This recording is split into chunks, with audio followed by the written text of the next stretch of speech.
Hello everyone, welcome to Watch It or Wreck It. Today we're going to be talking about The Hobbit Parts 1 and 2. Yes, I'm holding up a copy of The Hobbit 1 Extended Edition on Blu-ray. And after watching this review, you might say, James, why did you buy the Blu-ray of the Extended Edition? That's a good question.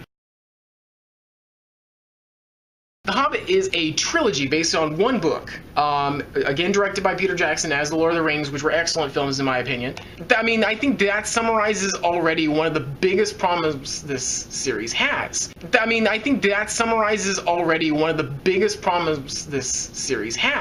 You're taking one book, and you're making three-hour movies out of the one book, which the one book is even smaller than any of the Lord of the Rings parts were. So, for example, in parts 1 and 2, An Unexpected Journey and the Desolation of Smaug, which is currently in theaters, and I went out and saw it in theaters. And I saw this in theaters before buying this version that I have not watched. An Unexpected Journey, the director's cut extended edition here is like 7 or 9 minutes longer than the theatrical version. That's how, overlong the film already is. Like, you look at the Lord of the Rings, which I think the theatrical length were perfect, and then the extended editions add like half hour to an hour, but it's all very good content, and for the most part, it's still pretty true to the source. Like, Lord of the Rings took some liberties. Nothing like The Hobbit.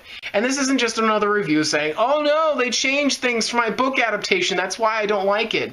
It's that I feel like my book adaptation largely made up 40%, 50% of the movie. 40% that's all this filler and Lord of the Rings foreshadowing, which, by the way, the audience knows that it's going to happen. Like, you make the second trilogy and then you make the first trilogy, it's not foreshadowing. And remember when Star Wars did it? It also wasn't good? Well, this is as bad, but for different reasons. And then you have 10 to 20% where Peter Jackson and whoever else just put whatever they wanted in. So the parts that belong to The Hobbit are really well done. The highlight of The Hobbit's first part is the Gollum scene. You know, you wait the whole movie because you're waiting for this great moment from the book, and it was pretty well done. I thought it was actually a little bit shorter than I thought it was going to be, and it wasn't a bad way to end the first movie, but it's 40% into the book or more, halfway through. Again, the scenes are good. The troll scene was good, goblins and all that, solid. But then you have these large story arcs of Gandalf and his wizard friend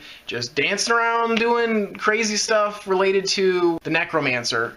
It's very obviously becoming Sauron. And it's you're spending so much time establishing it. We don't want this. They think that this is fan service because we're putting all these useless cameos in. It's we don't want this. Maybe for some of them, we want itty bitty little cameos. But then they spend large amounts of time doing these large scenes that are not in The Hobbit. They're other fiction, expanded universe stuff that just...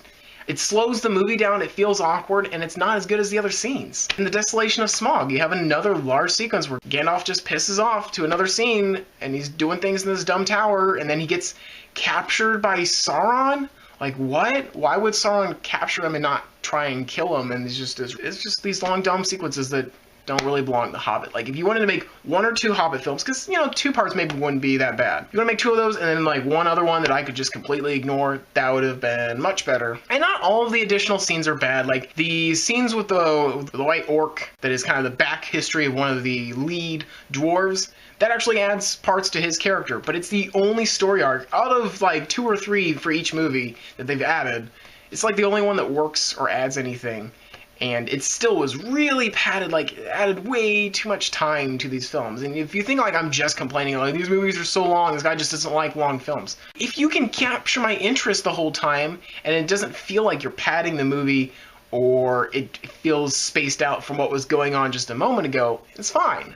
But here it just doesn't seem like they pulled it off. I think I've said enough about how I don't like the additional content, and I don't like the way that they've padded out these movies into a trilogy. And this isn't really a spoiler, but the best example of this is that the Desolation of Smaug, the second movie of 3, ends with Smaug flying off into what's going to be the final battle of the book. There's 2 chapters of the book left, and you've got 3 hours of movie left? How are you going to pad that out into a movie? I guess with a bunch of terrible, 40-minute awesome fight sequence and 2 hours of terrible filler. I mean, basically what I would like someone to do, heck, I might even do it at some point, is take all the Hobbit movies, the trilogy, splice them all together into one movie, one 3-hour, maybe even 4-hour movie, with all the other additional sidelines all the additional storylines that don't really belong in the Hobbit source material. Just remove all that and make one good film, because it would still be a good film. I'm not sure that I would think it's as good as The Lord of the Rings still, frankly. Like, ignoring all those other complaints, I still don't think the Hobbits are as good as The Lord of the Rings by far. I don't know what the exact reason for it is. Maybe we're used to it.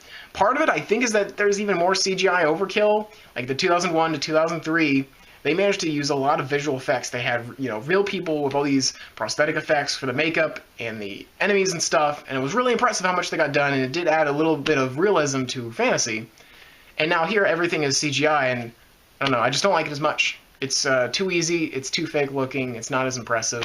So that's one of the things I don't like. I don't know if that's objectively what makes these films, even ignoring all those other complaints, not as good. And again, I've never said that these films are bad. They're not bad films. They're bad adaptations of The Hobbit. But as films, they're still very watchable, still pretty good fantasy. That is, if you have the attention span and if you've not read the books and aren't going to be bothered by all this side stuff, and changes. And then the last thing I want to talk about is just a sequence from Desolation of Smaug that really threw me, and it's when the dwarves are escaping in the barrels, and so they're drowning in the water, and and then the orcs are chasing them. I don't remember if that was in the book, and of course the Legolas's cameo, he's chasing after them as well, along with a new character, Toriel. I'm not going to complain about her, whatever. That's like the least offensive thing that they've done by this point. So we're chasing him, and one of the dwarves' barrels like rolls up onto the side of the river and is knocking out or killing all these orcs in like a sequence, and like it kills 2 or 3, and you're just like, okay, this is a little silly, but whatever. It's an action sequence, and then he kills like 5 or 6 more, and you're like, okay, they're playing this for overkill, so that's funny.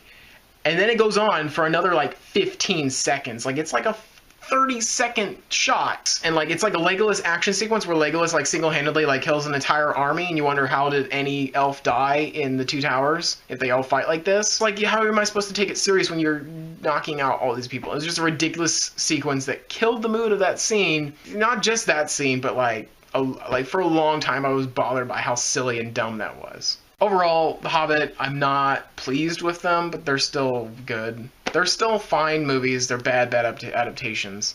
As for, do I recommend them? If you're a Hobbit fan and like you really respect the source and like you're gonna be a stickler for that, you will probably not like these. If you've read The Hobbit once and you just want to see a film version of it, it's pretty good. If you just want to see some fantasy films, they're good.